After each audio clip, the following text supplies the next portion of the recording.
So look it. CNN. They're gonna say some real good shit in here. Shit that I be getting in trouble for. But just tell me if you catch anything that's kind of very interesting. You should write down some stuff too. Check this out. State of London and the Vatican, a third city-state was officially created in 1982. That city-state is called the District of Columbia and is located on 10 square miles of land in the heart of Washington. The District of Columbia flies its own flag and has its own independent constitution. Although geographically separate, the city-states of London, the Vatican, and the District of Columbia are one interlocking empire called Empire of the City. The flag of Washington's District of Columbia has 3 red stars, one for each city-state in the 3-city empire. This corporate empire of 3 city-states controls the world economically through London's inner city, militarily through the District of Columbia, and spiritually through the Vatican. The Constitution for the District of Columbia operates under a tyrannical Roman law known as Lex Fori, which bears no resemblance to the U.S. Constitution.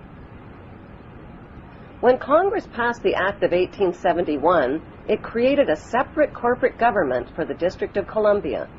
This treasonous act allowed the District of Columbia to operate as a corporation outside the original Constitution of the United States and outside of the best interests of American citizens. A sobering study of the signed treaties and charters between Britain and the United States exposes a shocking truth. The United States has always been, and still is, a British Crown colony. King James I was famous not for just changing the Bible into the King James Version, but for signing the first Charter of Virginia in 1606. That charter granted America's British forefathers a license to settle and colonize America. The charter also guaranteed that future kings and queens of England would have sovereign authority over all the citizens and colonized land in America stolen from the Indians. After America declared its independence from Great Britain, the Treaty of 1783 was signed. That treaty specifically identifies the King of England as the Prince of the United States and contradicts the belief that America won the War of Independence. Although King George III of England gave up most of his claims over his American colonies, he kept his right to continue receiving payment for his business venture of colonizing America. If America had really won the War of Independence, they would never have agreed to pay debts and reparations to the King of England. When Congress passed the 13th Amendment to the Constitution, the U.S. President was made subservient to the King of England. The 13th Amendment is called the Title of Nobility Amendment and forbids U.S. presidents and their officials from using royal titles like king or prince or baron. For some mysterious reason, the 13th Amendment, which was ratified in 1810, no longer appears on current copies of the Constitution. America's blood-soaked War of Independence against the British bankrupted America and turned its citizens into permanent debt slaves of the king. In the War of 1812, the British torched and burned to the ground the White House and all U.S. government buildings and destroyed ratification records of the U.S. Constitution. 1 century later, a corrupt U.S. Congress committed the biggest theft in world history. They passed Paul Warburg's Federal Reserve Act in 1913, handing over America's gold and silver reserves and total control of America's economy to the Rothschild banksters. Most Americans still believe that the Fed, or Federal Reserve, is the government. It is not. The Fed is a privately owned banking system whose majority Class A shareholders are the Rothschilds, Warburgs, Kuhn and Loeb, J.P. Morgan, Rockefeller, Israel Seif, and the Lehman Brothers. This private banking cartel is the Fed and is never audited and never pays taxes.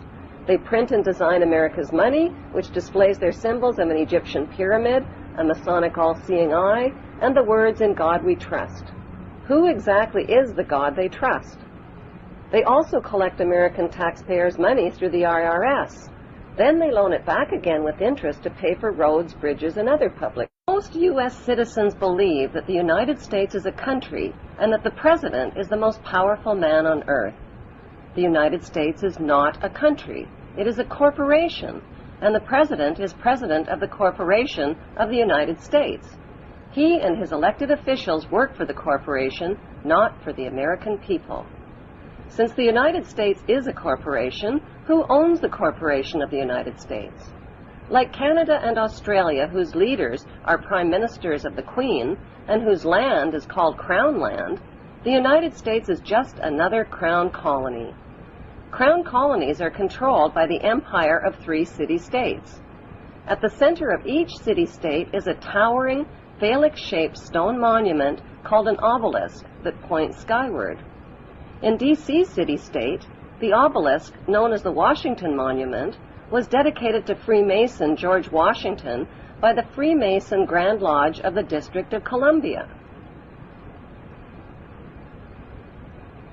The secretive Brotherhood of Freemasons laid the Washington obelisk's cornerstone in 1848 and contributed 22 Masonic memorial stones.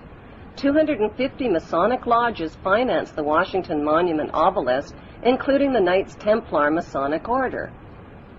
At the heart of London city-state is a 187-ton, 69-foot-tall Egyptian obelisk called Cleopatra's Needle.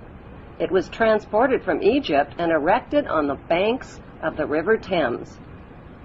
In Vatican City, another Egyptian obelisk towers high above St. Peter's Square,